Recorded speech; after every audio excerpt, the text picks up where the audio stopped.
Hello everyone, welcome back to my channel. मैं प्रीति शर्मा स्वागत करती हूँ आपके अपने चैनल हरी काना दीवानी में। तो फ्रेंड्स, हरे कृष्णा, कैसे हो आप? आई होप आप सब अच्छे होंगे। मैं भी बिल्कुल ठीक हूँ। दोस्तों, आज मैं आपको बताऊंगी पितृ पक्ष में आपको क्या करना चाहिए, क्या नहीं करना चाहिए, पितरों को मुक्ति दिलाने के लिए किस प्रकार से आपको श्राद्ध करना चाहिए, साथ ही आप श्राद्ध ना कर पाए तो एक आसान उपाय भी बताऊंगी। तो दोस्तों, वीडियो के अंत तक आप बने रहिए। तो जैसा कि आपको पता है कि श्राद्ध 17 सितंबर से 2 अक्टूबर तक शुरू हो चुके हैं, लेकिन 17 तारीख को जो पूर्णमासी होती है उसमें उन्हीं का श्राद्ध होता है जो ऋषि मुनि होती है। बेसिकली हमारा जो श्राद्ध है वो 18 से 2 अक्टूबर तक ही माना जाएगा। इसकी जो तिथियां हैं वो मैं यहाँ स्क्रीन पर लगा दूंगी कि कब से शुरू हो रही हैं, कब समाप्त हो रही हैं। तो दोस्तों, हमारे पास 5 प्रकार के ऋण होते हैं जो कि हमें हर इस जीवन में चुकाने पड़ते हैं। पहला ऋण होता है देव ऋण।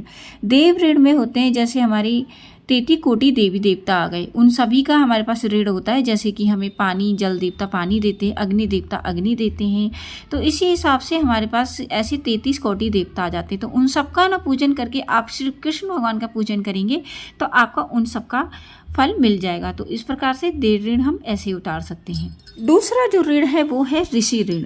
ऋषियों ने हमारे लिए ग्रंथ लिखे हैं, उन ग्रंथों को हमें पढ़ना चाहिए और इस प्रकार से हमें ऋषियों का ऋण उतार सकते हैं। तीसरा जो ऋण होता है वो होता है नर ऋण, जिसमें हमें जो हमारी हेल्प करते हैं उनसे हमें कृतज्ञ रहना चाहिए, उनका हमें एहसान मानना चाहिए। ऐसा नहीं करना चाहिए तूने मेरे लिए क्या किया है। और चौथा जो ऋण होता है वो होता है भूत ऋण। इसमें जो होता है हमारे जानवर जैसे हो गए, पशु हो गए, पक्षी हो गए, इनके प्रति कृतज्ञ रहना चाहिए। गाय हो गया, कुत्ता हो गया, इनके प्रति हमें कुछ ना कुछ उनके लिए जरूर निकालना चाहिए। और पांचवा ऋण होता है पितृ ऋण, जो हम श्राद्ध करके चुका सकते हैं। कहते हैं कि कर्णे ने अपने पितरों का श्राद्ध नहीं किया था, तो इस वजह से उन्हें ये हुआ था कि तुम्हारी मृत्यु होगी। तो इसलिए श्राद्ध का बहुत ही बड़ा वो होता है, हमें इसको चुकाना ही चुकाना चाहिए। कहते हैं कि राम जी ने भी श्राद्ध किया, भगवान थे, उनको ज़रूरत नहीं थी। और हिरण्यकश्यप को नरसिंह भगवान ने मारा था तो वो तो वैसे ही स्वर्गलोक को गया होगा, उसको मुक्ति मिल गई होगी। लेकिन फिर भी प्रहलाद ने श्राद्ध किया था। क्यों किया था? हमें सब समझाने के लिए। तो इसीलिए हमें श्राद्ध करना चाहिए। इसका बहुत ही, अगर हम श्राद्ध नहीं करते हैं तो हमें पितृदोष लगता है, क्योंकि हमारे जो पितृ होते हैं जब वो मर जाता है इंसान कोई, तो जब तक वो उसको यमराज में जाने के लिए उसको 348 दिन का समय लगता है। अच्छा, जो यमराज होते हैं जो बहुत बुरे काम करते हैं उनके लिए वो यमराज होते हैं, लेकिन जो भक्त होते हैं जिन्होंने अच्छे काम करें उनके लिए वो धर्मराज होते हैं दोस्तों। तो इसीलिए वजह से हमें नहीं करना चाहिए। अच्छा, जो पितृ होते हैं, पितृलोक में कौन से देव रहते हैं? जब जिनका जन्म नहीं होता है, जिनका कोई निश्चित नहीं होता है कि इनको कहाँ जन्म दिया है, तो उन्हें पितृलोक में कहा जाता है। और पितृलोक के जो राजा हैं वो होते हैं अयरमा।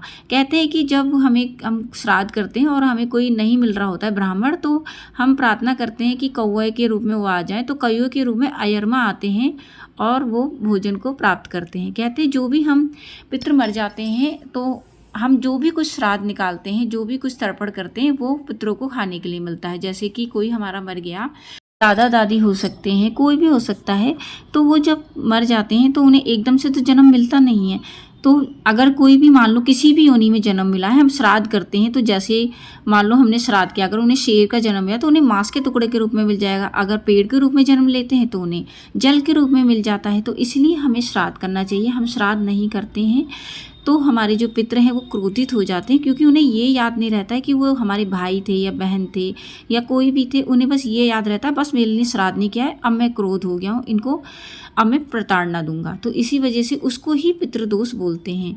तो इससे पितृदोष से बचने के लिए हमें श्राद्ध करना ही करना चाहिए। कहते हैं कि श्राद्ध पक्ष में ही जो पितृलोक होता है वो खुला होता है और जो पितृ होते हैं वो धरती पर आते हैं। और जो अयरमा होते हैं वो भी ये बोलते हैं कि जाओ, अपने तुम्हारे सगे संबंधी हैं उनके यहाँ पे तुम कुछ खाकर आ सकते हो। तो इसीलिए अगर हम कुछ करते हैं तो वो प्रसन्न हो जाते हैं, हमें आशीर्वाद देकर जाते हैं। हम नहीं करते हैं तो वो हमें पितृदोष लगता है और हमें कुछ ना कुछ वो श्राप देकर चले जाते हैं। आपको बताऊंगी कि कैसे आसान विधि से आप श्राद्ध कर सकते हैं। तो 2 आसान तरीके बताऊंगी, जो भी तरीका आपको ठीक लगे आप कर सकते हैं। उससे पहले हम जान लेते हैं कि पितृ पक्ष में हमें क्या नहीं करना चाहिए। पितृ पक्ष में हमें नए कपड़े नहीं खरीदने चाहिए, कुछ मेकअप का सामान नहीं खरीदना चाहिए, खाने पीने का सामान आप ले सकते हैं, किसी को गिफ्ट नहीं देना चाहिए। और दोस्तों, कोई नया काम है ना, बिल्कुल नहीं कर सकते हो आप। कोई जैसे मकान का, दुकान का बनाने का होता है ना काम, बिल्कुल नहीं करना है आपको। और दोस्तों, आप क्या कर सकते हो, आप पूजा का सामान खरीद सकते हो। भगवान के लिए कुछ भी आप खरीदना चाहें, अपने लिए जपा वाली माला ले सकते हो, कुछ भी आप ले सकते हो पूजा से संबंधित। आप कोई ग्रंथ खरीद सकते हो, उसमें कोई मनाही नहीं है। सिर्फ आपको अपने लिए कुछ नहीं खरीदना है, भगवान के लिए आप ले सकते हो दोस्तों। और दोस्तों आपको और क्या करना होता है, अब कहीं आप यात्रा पर जा रहे हैं तो एक चीज़ का ध्यान रखिएगा कि पीछे से कोई तर्पण करने वाला हो। ये ना हो कि आप यात्रा में बिजी हैं फिर भी आपके पितर नाराज़ हो सकते हैं। किसी को उधार नहीं देना चाहिए। कहते हैं कि अगर आप किसी को उधार देते हैं तो वो आपका उधार वापस नहीं मिलता है, तो इसलिए आपको बिल्कुल भी उधार नहीं देना है। आपके किसी भी पूर्वज का श्राद्ध होगा उस दिन आपको गाय, कुत्ते और कौवे के लिए दान अवश्य निकालना होता है। अगर आप श्राद्ध भूल गए हो कि कब मरे थे आपके जो पूर्वज हैं तो आपको सर्वपितृ अमावस्या के लिए उनके लिए कुछ ना कुछ निकालना होता है। और तर्पण डेली करना होता है, मतलब एक लोटे में जल लीजिए, काले तिल लेने, सफ़ेद फूल लेना है और बोला ओम तस्मै सुधा। इस तरह से दक्षिण दिशा की ओर तर्पण करना है। ये काम आपको डेली करना है। गाय के लिए, कुत्ते के लिए, कौवे के लिए आप डेली निकाल दीजिएगा।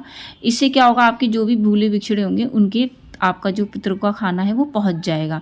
उसके अलावा दोस्तों आप एक चीज़ और कर सकते हैं कि एक जो शुद्ध सरसों के तेल का जो दिया होता है वो आपको दक्षिण दिशा की ओर जलाना है। पीपल के पेड़ के ऊपर जलाए तो बहुत ही ज़्यादा अच्छा होता है। इससे भी आपके जो पितर हैं वो प्रसन्न होते हैं। और जिस दिन आपका श्राद्ध होगा किसी भी व्यक्ति का जो आपके पूर्वज मरे हैं, उस दिन आपको क्या करना है, भोजन बनाना है। जो भी उनकी पसंद का भोजन होगा वो सब बना लीजिएगा। मान लीजिए किसी को खीर पसंद होती है, किसी को उड़द दाल पसंद होती है, जो भी आपका है वो सब आप बना लीजिएगा। उसके बाद भोग को सबसे पहले भगवान जी को भोग लगाइए। कृष्ण भगवान को लगा सकते हैं, विष्णु भगवान जी को लगा सकते हैं। तो आपको भोग लगाना है। भोग लगाने के बाद आप ब्राह्मण को बुलाइएगा। और ब्राह्मण को ऐसा नहीं है कि बोल दे कि हमारे पास भिजवा दो, नहीं, घर पे बुलाना है आपको।